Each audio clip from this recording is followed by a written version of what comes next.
here and get out of the way.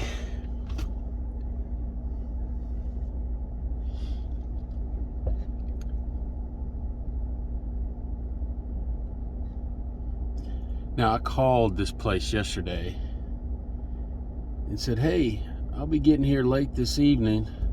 Is there any place I can park overnight? Oh, no, you can't park here overnight. Well, here's an abandoned building, 3 loading docks. There's an empty gravel lot over there.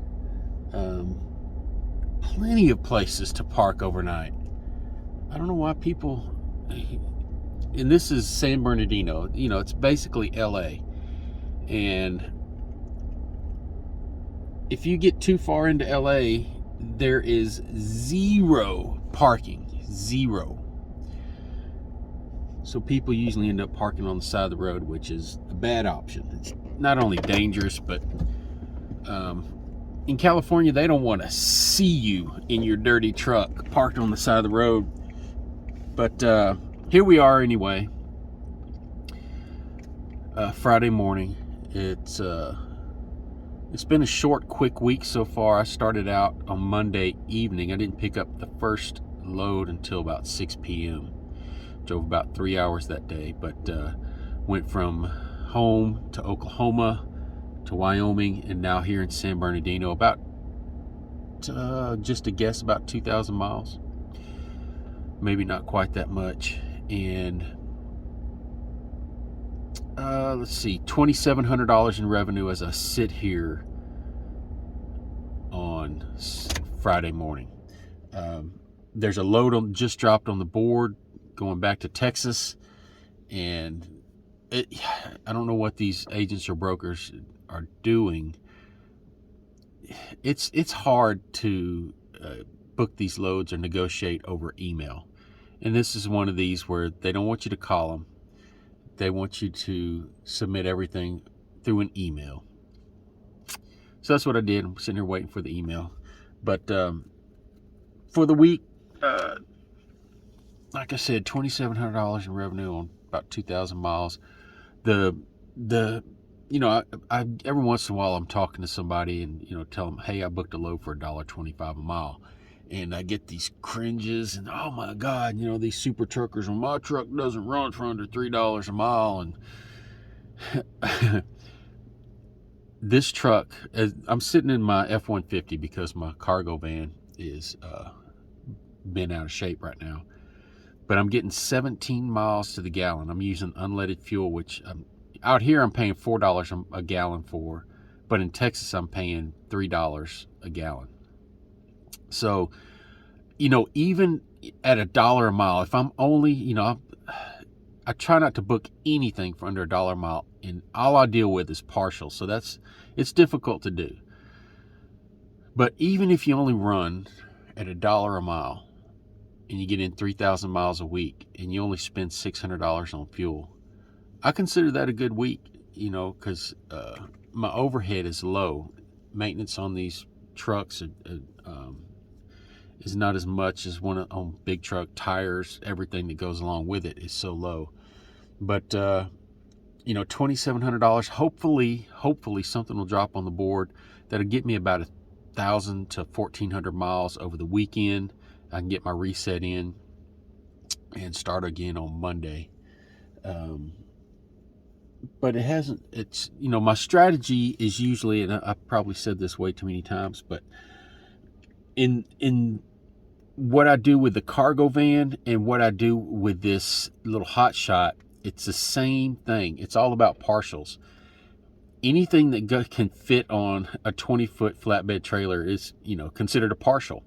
And they put that, when these agents run these ads for these loads, they make sure they put that in all the ads, partial, because they don't want to pay anything for it. Usually, 40 to 50 cents per mile, for one pallet. But, it depends on also if it's time sensitive, but that's more of the expediting cargo van business. I have to run with an ELD. But the name of the game is for me, that finding that first load that's going to make me a profit. and I usually try to keep it $1.25 or more. And then I start looking for the partials to go along with it. Because if you do it the opposite way and you book something for 50 cents a mile, you're obligated, even if you don't find another load going in that direction. And that doesn't make any good sense whatsoever. But I had, when I got to Oklahoma on Tuesday, I had 2 loads lined up, 2 partials. Both of them paid about $1.25 a mile. And got the first one loaded, was on my way to the second one. They said, hey, it's not ready yet. Just drop by in the morning and we'll load you. And I said, no, because I was planning on getting in about 400 miles that day, 300 to 400 miles. So when they said it wasn't going to load to the next day, I had a decision to make. Do I wait to load it the next day? And I not only look at, the profit that I make the next day, but how it affects the profit that I can make the following week. So in this case, if I would have waited to load that second partial the next day, I would have been out in the middle of nowhere on a Thursday evening, if I could have unloaded Thursday evening, and then trying to deadhead somewhere on Friday morning to find a load. And so I decided, I could have doubled up my money. Could have made about $2,400 for that trip. Instead, I made $1,100.